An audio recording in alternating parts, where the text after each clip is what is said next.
지난주에 우리가 사장의 내용을 보았을 때 여사사 드보라 그리고 바락 지도하에 이스라엘의 1만의 보병 군대가 하솔의 야빈 왕 그리고 그의 군대 장관 시스라와 전쟁을 치르는 내용을 우리가 살폈죠.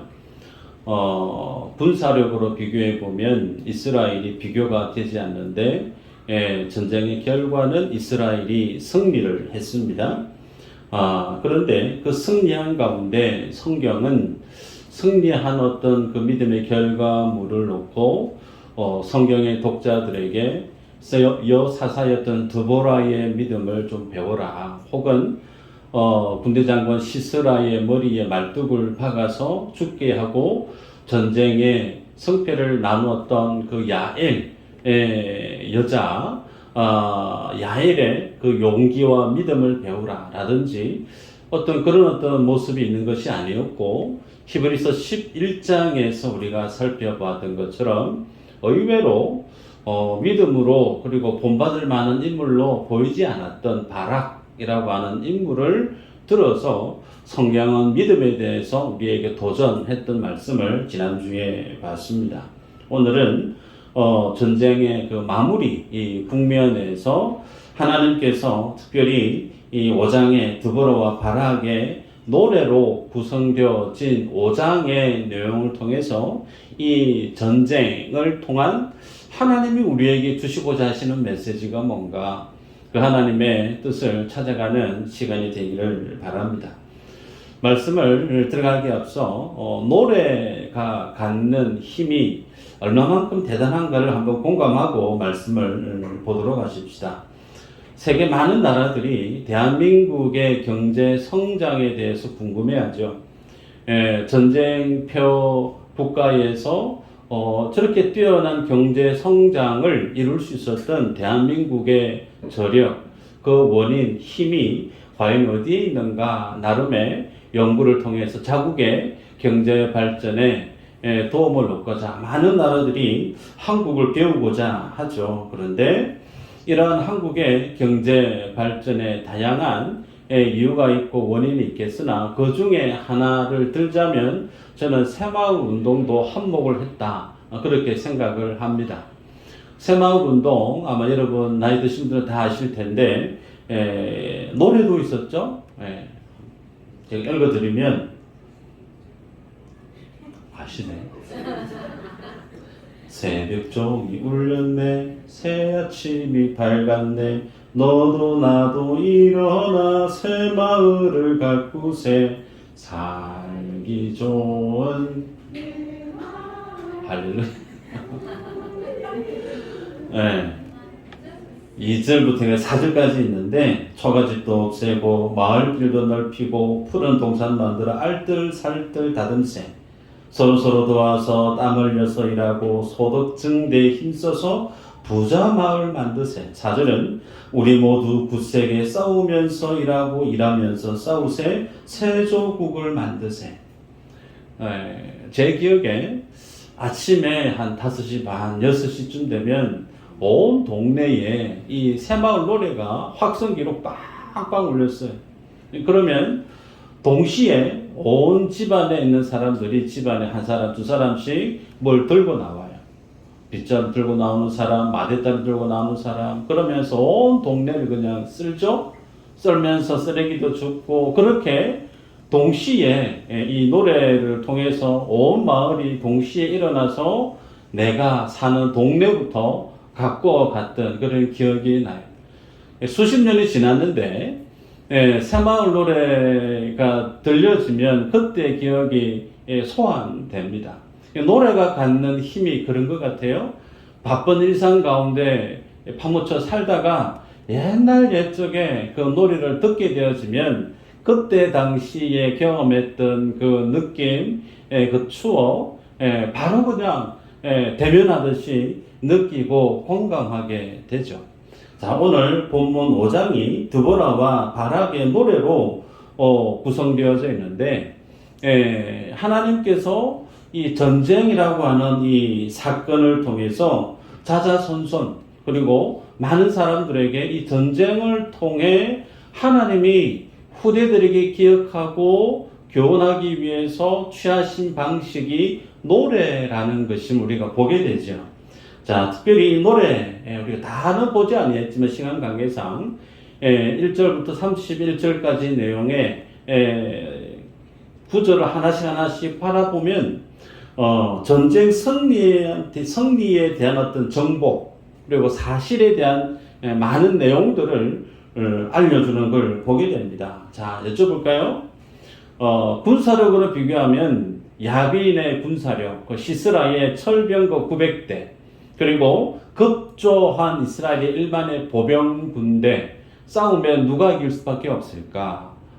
군사력으로 비교하면 철병거 900대가 당연히 승리할 수밖에 없어요. 그런데 결과는 이스라엘이 승리했단 말이죠. 그럼 여기에서 승리한 어떤 이 결과물에 대해서 공이 가장 큰 사람은 누굴까?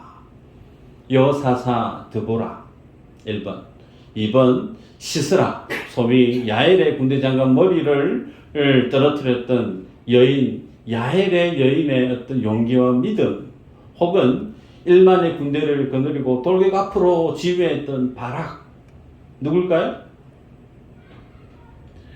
네. 성경을 봐야겠죠? 자, 2절 보면 백성이 즐거이 헌신하였으니 여호와를 찬송하라 그랬습니다. 네. 자, 말씀 그대로 백성이 즐거이 헌신하였으니 여호와를 찬송하라. 네.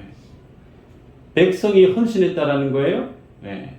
여기에서 백성이 헌신했다. 소위 서불론 지파, 납달리 지파 1만 명이 급조되어져서 시스라의 900성 철병거와 맞서 싸웠단 말이죠. 그래서 급조된 스불론 납달리 지파 1만 명의 어떤 그 전쟁 참전했던 그 내용을 두고 헌신했다라고 말할 수 있어요.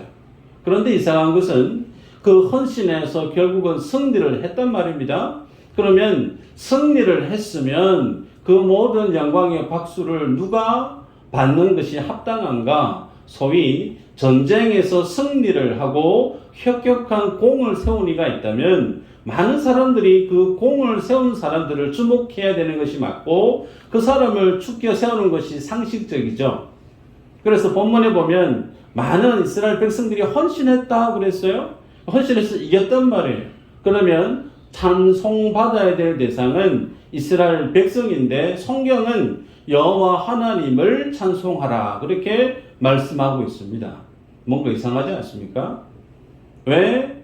헌신한 이는 이스라엘 백성인데 박수받고 영광을 취해야 될 이는 여호와 하나님으로 그렇게 하나님을 찬송하라 라고 성경은 언급을 하고 있는가? 결론적으로 말씀을 드리면 이스라엘 백성들이 이 시스라의 철병거 900대와 맞서 싸울 수 있었던 그 모든 과정들 그리고 결정적으로 그 전쟁을 승리하게 만든 이가 여사사 드보라도 아니었고 야엘도 아니었고 바락도 아니었고 1만의 군대도 아니었고 여호와 하나님이셨기 때문에 하나님을 찬송하라라고 말씀하고 있어요. 우리들은 하나님이 그러면 이 전쟁에 어떤 역할을 했는지에 대해서 우리가 찾아볼 필요가 있겠죠. 예, 자, 4절, 5절, 4장의 4절, 5절에 보면 이렇게 기록합니다. 여호와여 주께서 5장에 여호와여 주께서 세일에서부터 나오시고 에돔 드레스부터 진행하실 때에 땅이 진동하고 하늘이 물을 내리고 구름도 물을 내렸나이다. 산들이 여호와 앞에서 진동하니 저 신의 산도 이스라엘의 하나님 여호와 앞에서 진동하였도다. 4절, 5절 이 내용을 보면 소위 부분 인용을 한 성경 구절인데 신명기 33장 2절과 출애굽기 19장 18절을 부분 인용한 말씀이에요. 자, 출애굽기와 신명기의 말씀, 소위 출애굽 사건과 시내산에서의 여호와의 하나님의 모습을 오버랩시키고 있다는 겁니다. 자, 그러면 출애굽에 대해서 우리가 생각해 보면 이스라엘 백성들이 바로의 손아귀에서 출애굽을 할 수 있었던 그 이유 근거는 어디에 있는가? 모세의 지도력이 탁월해서 맞나요? 그렇지 않죠. 하나님의 전적인 능력, 하나님의 큰 권능의 역사의 산물이 출애굽이었습니다. 앞에 홍해가 있었는데 하나님이 그 홍해를 나눠버립니다. 광야에서 물이 없어서 목말라 다 죽게 되어졌을 때 반석에서 하나님이 시내를 만들었습니다. 먹거리가 없는 그 광야에서 하나님은 하늘을 여셔서 이스라엘 백성들 거진 한 200만 가까운 사람들이 그리고 그 가축들까지도 먹을 수 있는 먹거리를 주님이 허락을 했죠. 대적 아말렉이 쳐들어왔을 때 그 대적의 칼날을 하나님이 무찔러 주었던 그 모든 역사의 중심은 이스라엘이 아닌 그들과 함께했던 하나님의 일하심의 결과였습니다. 자, 그에 비해서 그 모든 어려운 어떤 난제 앞에서 이스라엘의 상황은 어땠는가? 그들을 추격해왔던 애굽의 군대에 대해서 이스라엘 사람들은 원망 불평하기 바빴습니다. 홍해 앞에서 우리가 죽을 곳이 없어서 이 가운데 우리를 이끌어 왔느냐고 불평했었죠. 광야에서 먹거리가 없을 때 먹거리를 좀 달라고 차라리 애굽에 있었으면 더 좋았을 것을 그렇게 불평했단 말이죠. 물이 없어서 불평했고 늘 이스라엘 백성들은 자신의 삶에 결핍이 있고 위기가 있고 어려움이 있었을 때 그 모든 위기와 결핍과 어려움을 돌파해내거나 그 환경을 해결해낼 수 있는 하등의 능력이 조금이라도 있었던가? 없었어요. 그냥 다가오는 역경, 어떤 환경이 주는 어떤 어려움, 고스란히 받아들이면서 어쩔 줄 몰라 했던 이스라엘 백성들. 그런데 그런 그들의 삶 속에 하나님이 개입하셔서 하나님이 그들을 살리시고 이끌어서 출애굽을 시키셨고 결국은 가나안에 주님이 들어가게 인도하지 않았습니까? 자, 그래서 죽음의 길에서 생명의 길을, 절망의 길에서 희망의 길을 여시니가 하나님이시죠. 자, 이 노래를 부분적으로 인용을 하고 더불어가 바라기 노래를 불렀던 이유가 어디 있느냐면 지금 시스라와 싸우고 있었던 작금의 그 상황이 마치 출애굽을 하고 가나안 향해 들어갔던 그때 그 상황과 사뭇 비슷하다라는 걸 노랫말 가운데 시사하고 있다라는 겁니다. 6절, 7절 한번 읽어볼까요? 본문 있나요? 한번 읽어보십시다. 시작.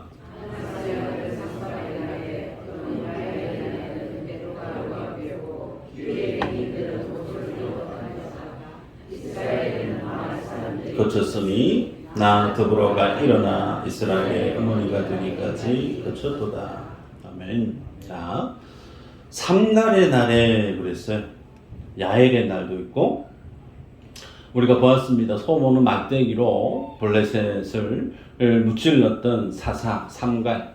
근데 그 삼갈이 사사로 활동했던 그때에 이스라엘의 상황이 어떻했다라고 말하고 있느냐면 대로가 비었다 그랬습니다. 그리고 오솔길로 다녔다 그랬고 그리고 말 사람들이 그쳤으니 그리고 맨 마지막에 그쳤도다 그랬어요. 이게 무슨 얘기냐면 사람들이 대로로 다니지 않고 오솔길로 다녔다라고 하는 것은 큰 길을 다닐 수 없는 상황이었다라는 겁니다. 소위 그 당시 사회가 불법이 그리고 무섭고 어렵고 힘든 어떤 도시 기능이 마비되어져 있는 무법천지와 같은 상황이었다라는 거예요. 그래서 제대로 된 이스라엘의 삶을 영위해 갈 수 있는 삶이 스톱, 거쳤다라는 것으로 표현하고 있다라는 겁니다. 그래서 많은 사람들이 이스라엘을 압제하는 이방 나라의 그 포악 앞에서 숨 제대로 쉬지도 못하고 어려운 가운데 있었던 상황을 더불어 바라기 이렇게 노래하고 있습니다. 자, 그리고 7절에 보면 그런 어떤 정상적인 삶을 포기한 상태에서 한 인물 여사사 드보라를 세우기까지 하나님이 개입하시기까지 그들은 옴짝달싹하지 못하고 그 모든 어려운 환경을 고스란히 그냥 당해야만 했던 처지에 있었던 상황이 이스라엘의 모습이었다라는 거죠. 그리고 8절을 우리가 안 보았지만 보면 가나안 사람들이 이방신을 섬겼다라는 거예요. 하나님을 예배해야 될 그들이 하나님이 아닌 다른 우상을 섬겼던 그들, 그런 가운데 그들에게 전쟁이 임박했었는데 그 전쟁이 임박했음에도 불구하고 아무것도 해낼 수 없는 속수무책이었던 어떤 무기력하고 무능력했던 자신의 삶의 문제를, 고난을, 환난을 어떻게 해결해낼 수 있는 아무런 능력이 없었던 상황을 이렇게 노래말로 쭉 고백하는 걸 보게 됩니다. 그런데 그런 상황, 절망적인 상황 가운데 오브랩을 시키는 거예요. 하나님께서 출애굽을 하셨던 그 하나님, 광야에서 그들을 먹이고 입히고 살리셨던 하나님, 소위 그들을 살게 만드시는 그 어떤 하나님의 생명기를 여신 하나님의 일하심을 이렇게 표현하고 있음을 보게 됩니다. 여러분, 이 모습을 보면 이 노래가 마치 우리의 인생의 삶의 한 단면을 보여주는 것 같지 않습니까? 내가 세상 살아가다 보면 특히 생각지도 못했던 이 폭우, 수해를 당하고 나면 야, 이거 어떻게 이 문제를 풀어내야 될까?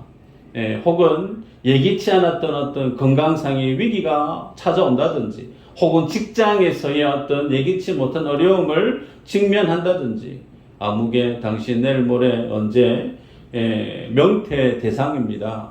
갑작스러운 청천벽력 같은 그런 소식을 접하게 되어지면 연실생할 수밖에 없죠. 그런 가운데 삶의 의욕도 떨어질 수 있습니다. 답답하고 내일에 대한 진로에 대한 그런 어떤 두려움이 우리들 안에 늘 있을 수밖에 없죠. 자, 그래서 그런 가운데 하나님이 어떻게 말씀하시는가? 4절 이후에 동사를 보면 나오시고라는 표현이 있고요. 또 땅을 진동시키시고 표현이 있고 물을 내리시는 분, 그렇게 말씀합니다. 소위 아무것도 할 수 없어서 자포자기하고 있는 세상이 주는 어떤 그 무게 앞에 옴짝달싹 할 수 없는 그 인생 가운데 주님이 개입하셔서 그 인생을 이렇게 세우시는 모습을 이렇게 동사로 나오시고 땅을 진동시키시고 물을 내리시는 하나님, 그렇게 소개합니다. 여러분, 이스라엘이 이 시스라의 철병거 900대 앞에 싸울 때 성경에는 자세히 언급하고 있지 않지만 우리가 좋게 상상할 수 있을 거예요. 얼마나 무서웠을까? 얼마나 두려웠을까? 소위 탱크하고 소총부대, 보병하고 싸우는 거예요. 여러분, 소총들과 아무리 총을 쏴도 탱크 끄떡도 하지 않죠. 전쟁하면 그냥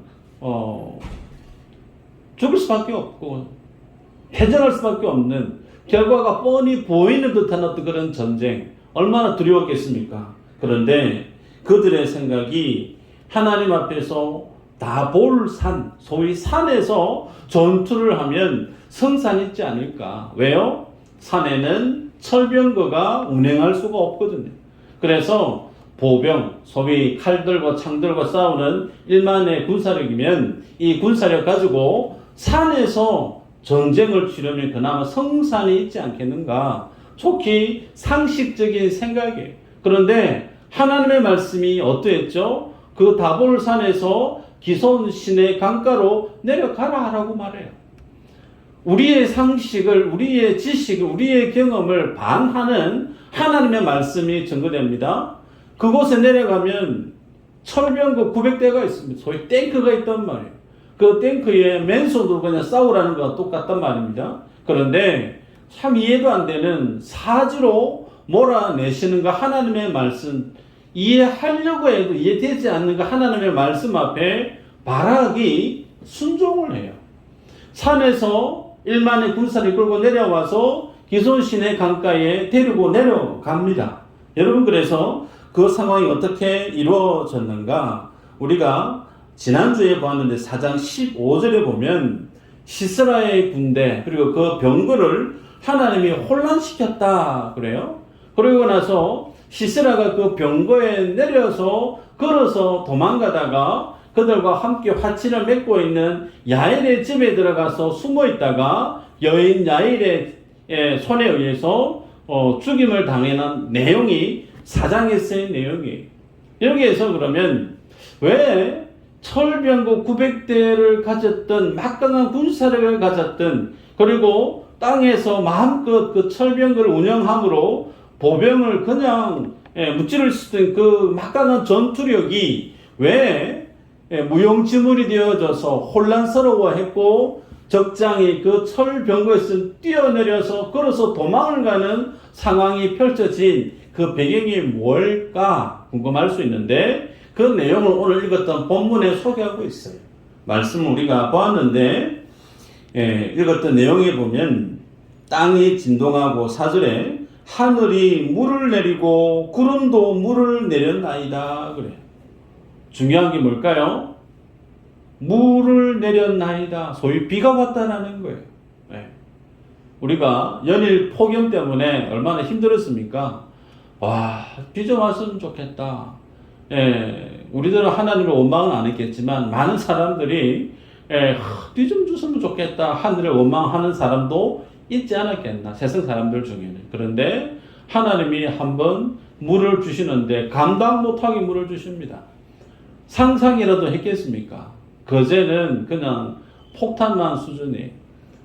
통영도 마찬가지 않습니까? 자, 그와 같이 비가 올 줄 상상도 못했는데 하늘에서 주님이 비를 내리시니까 철병거가 딱딱한 땅에서 운영할 수 있는데 그 강이 범람하고 그 땅이 이제 진흙볼로 바뀌어져 버리니까 철병거를 운행할 수 있나요? 무용지물이죠.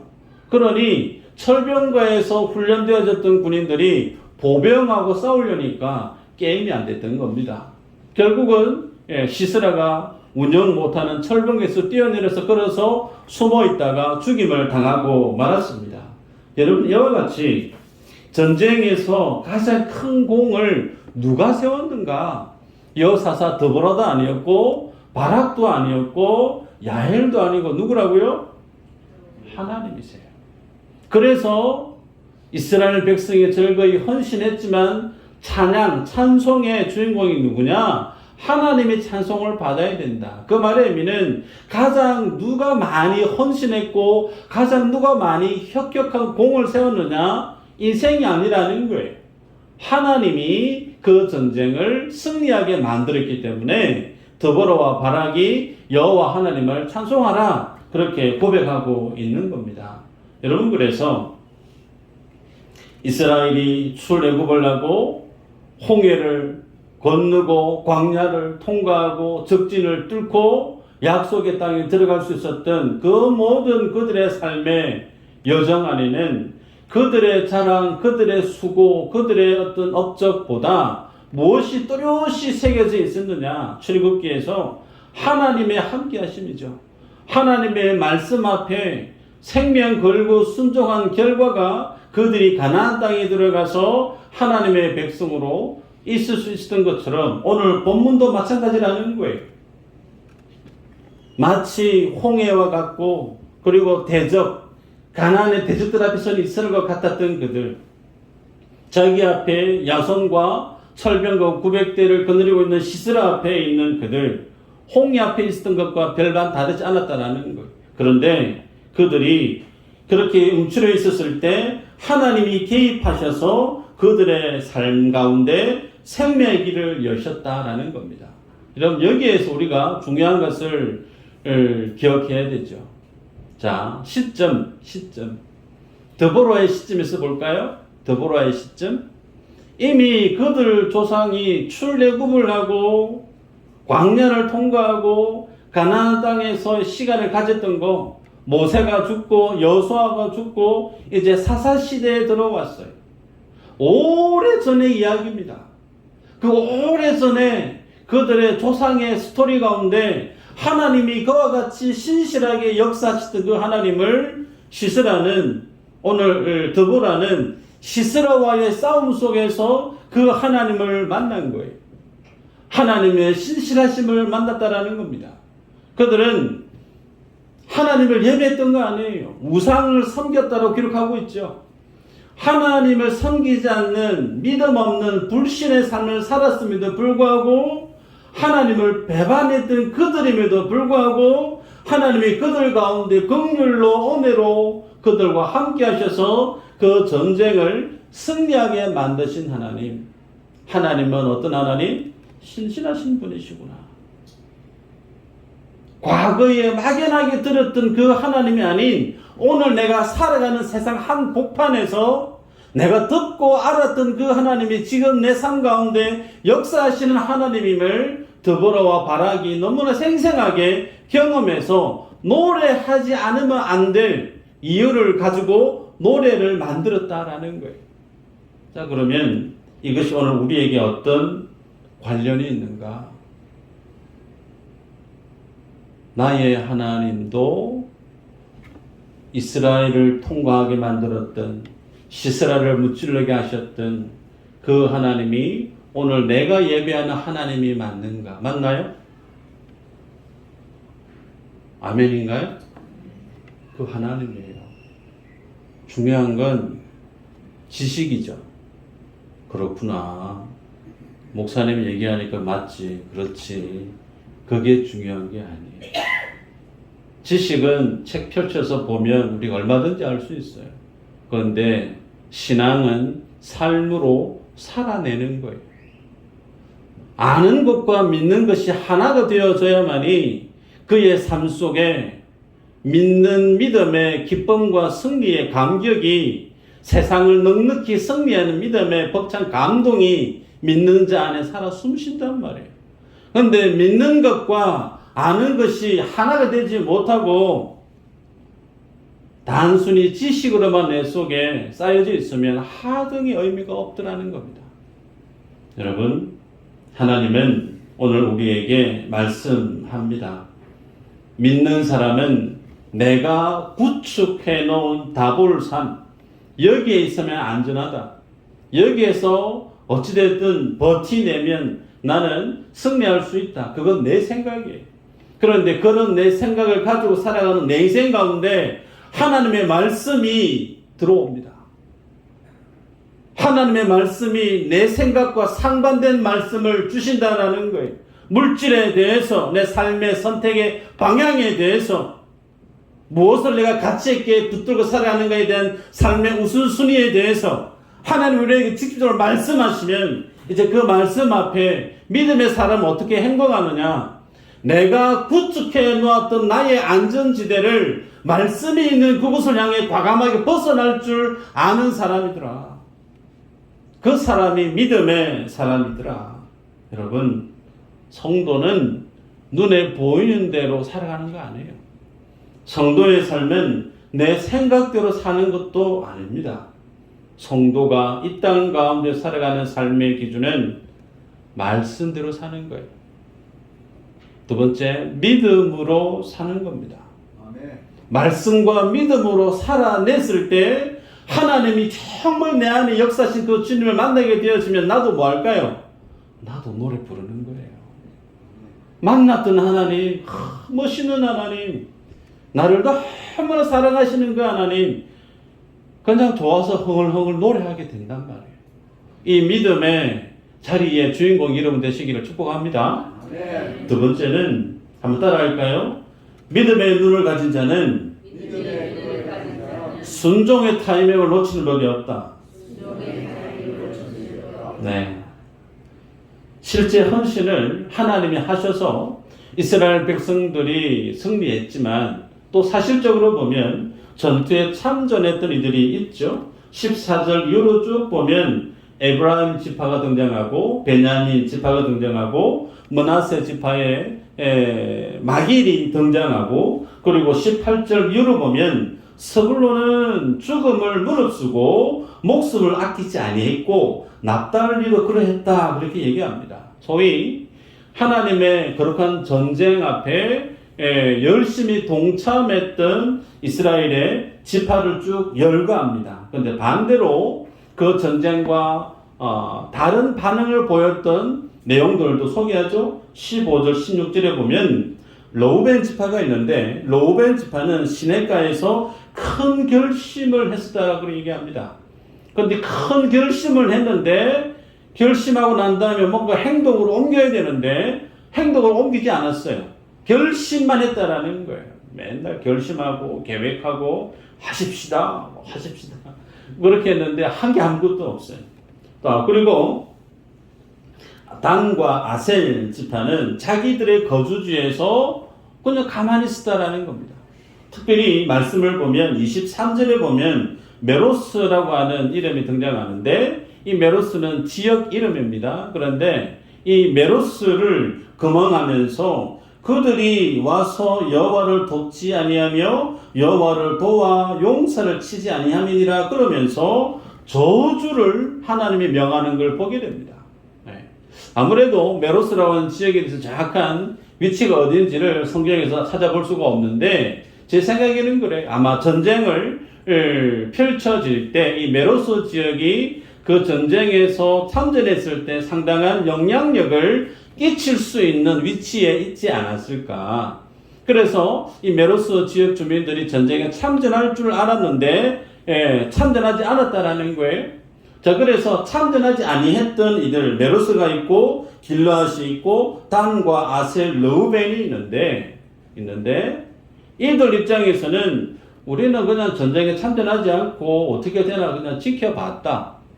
반대한 거 아무것도 없고 그리고 이스라엘을 향해서 이적 행위를 한 것도 없고 시세라 편에 들어서 이스라엘을 더 힘들게 한 것도 없고 우리는 단순히 어떻게 되나 좀 지켜본 것밖에 없다. 자기들 나름의 선택에 대한 변명을 그렇게 할 수 있을 거예요.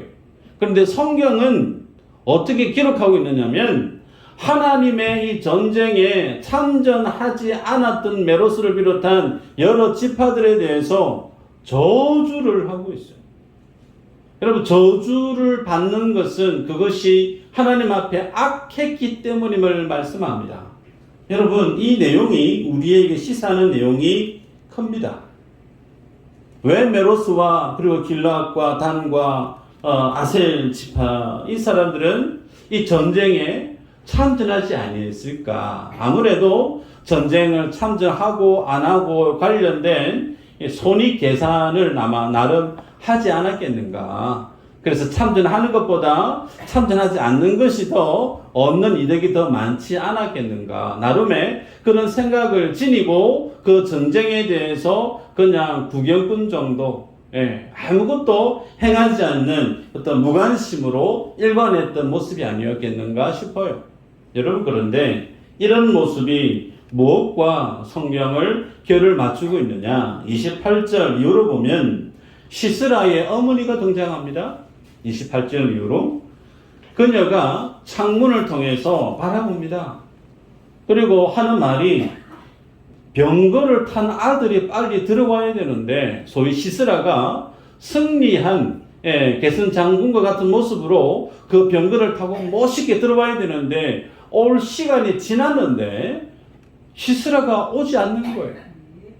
그래서 혹 뭐가 잘못된 거 아닌가 걱정하면서 그렇게 마음을 조마조마하고 있는데 그 모습을 봤던 시녀들이 30절에 대답하기를 아무래도 큰 승리를 하고 그 승리한 전리품들을 가지고 오느라 시간이 더디 오는 것 같습니다. 나름의 시스라의 어머니가 들었을 때 위로가 되고 듣기 좋은 말을 이 시녀들이 했던 것 같아요. 여러분, 전쟁을 참전하지 않았던 이들의 생각이 무엇과 같은가? 하나님을 예배하지 않았던 이방인들 시스라의 어머니의 생각과 다르지 않음을 성경이 고발하고 있다는 거예요. 무엇이 내게 유리할까?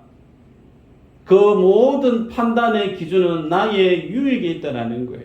그래서 내게 유익이 되고 내게 돈이 되고 내게 뭔가 도움이 되면 생각을 해보고 참전을 하고 그것이 아니면 아예 생각조차 하지 않고 꼼짝하지 않는 그 모든 사고방식의 기준이 나 중심에 서 있었던 소위 믿음 없는 이방 사람들과 똑같은 위치에 있은 이들이 누군가?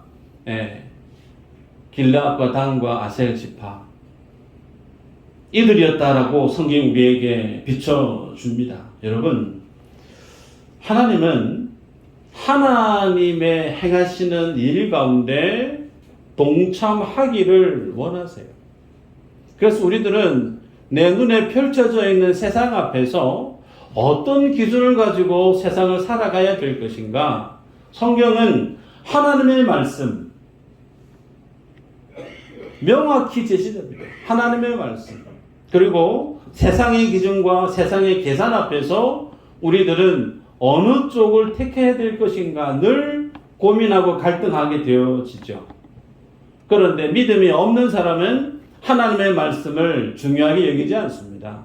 단순히 내가 봤을 때 내 생각이 갖는 경험치, 내가 보고 있는 상식의 기준에 따라서 세상이 원하는 방식을 취하고 살아가는 경우들이 참 많습니다. 이 삶의 과정을 겪었던 이가 누구냐? 아브라함이에요. 아브라함만 있을까요? 아니요.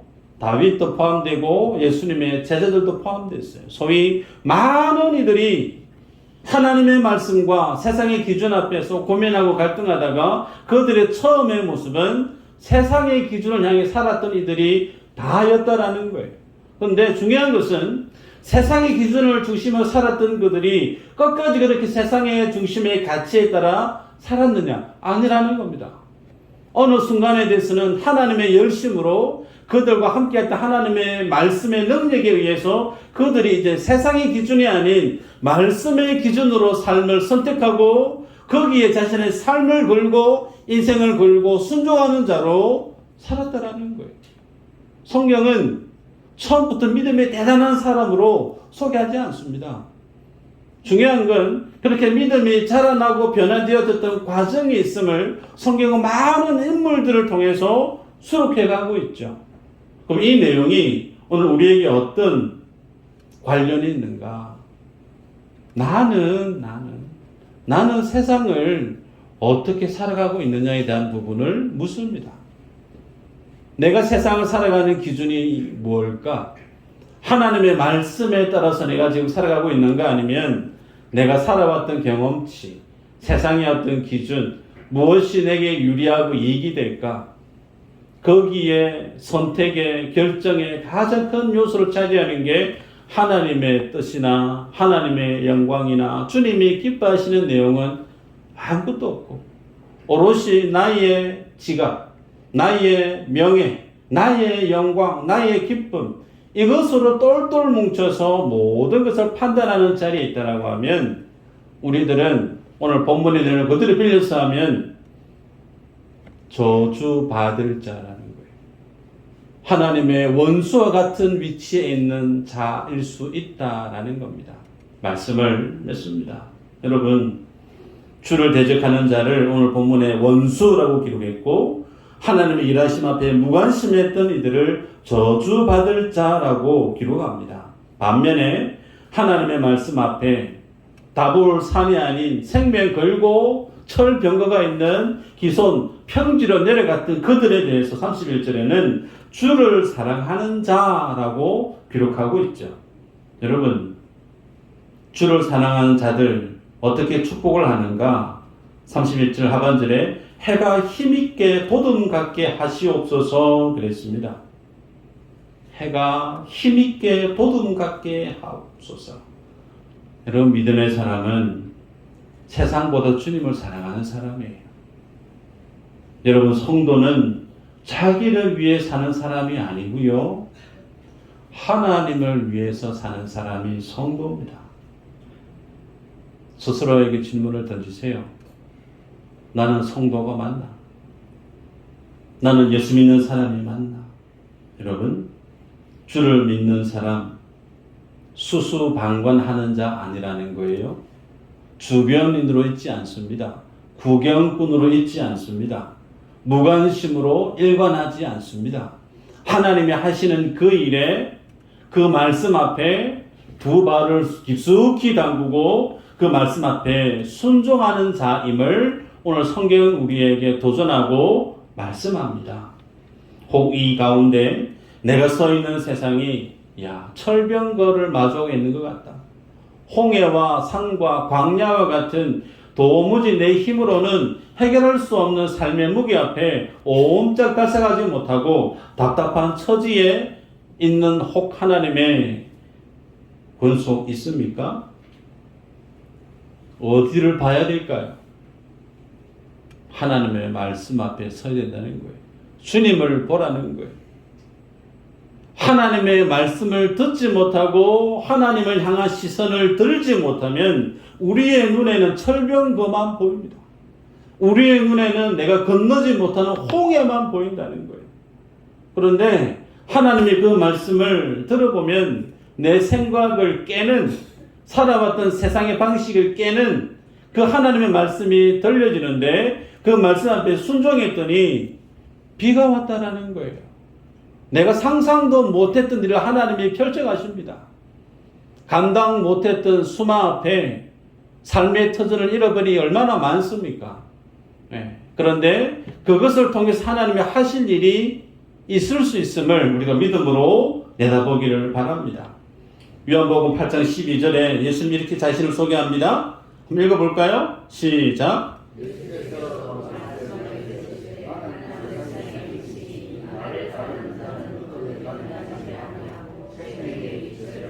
아멘. 예수님은 스스로 나는 세상의 빛이다. 오늘 읽었던 31절에는 해가 힘있게 도둠 같게 하옵소서 그랬어요. 예수님을 믿는 제자들 향해서 주님은 너희는 세상의 빛이다 라고 얘기했습니다. 여러분, 예수 믿는 복, 예수 믿는 자의 기쁨이 어디에 있느냐? 돈 많이 벌고 세상에 성공하는 게 있지 않습니다. 주님은 소위 빛으로 세상을 살리는 것에 기쁨이 있음을, 가치가 있음을 말씀합니다. 소망 없는 대로길 아무 다니지 않는 그곳에, 소망이 없는, 절망밖에 없는, 죽음밖에 없는 그곳에 하나님은 드보라를 들어 쓰십니다. 바락을 들어 쓰세요. 그곳에 하나님의 생명의 빛을, 하나님이 그 가운데 길을 여시는 분임을 보게 돼요. 여러분, 우리가 세상 살아갈 때 가장 기쁜 인생 뭘까요? 돈 많이 벌어서 철마다 유람선을 타고 여행 다니고, 물론 그게 부러울 수 있겠지만, 여러분, 그것보다 더 부럽고 행복한 삶이 뭐냐면 세상에 빛이 되어져서 하나님 나라에서는 그 빛된 사명을 감당해서 죽은 자를 살리는, 하나님의 영광을 드러내는 그 삶이 가장 가치 있고 복된 삶임을 성경은 우리에게 제시합니다. 바라기는, 여러분, 바락을 들어서 주님은 그 길을 보여주셨어요. 드보라를 들어서 주님이 일하심을 보여주셨어요. 동일하게 우리가 이 말씀 앞에 설 때 우리가 이 말씀을 들어서 내가 서 있는 그곳에 여러분이 드보라가 되시고 여러분이 바락이 되셔서 여러분 안에 역사하시던 그 하나님을 노래할 수 있는, 이 노래가 나와 상관없는 노래가 아닌 나도 내 안에 역사하시던 그 하나님을 내 삶으로 노래할 수 있는 노래의 주인공들이 다 되실 수 있기를 주의 이름으로 축복합니다.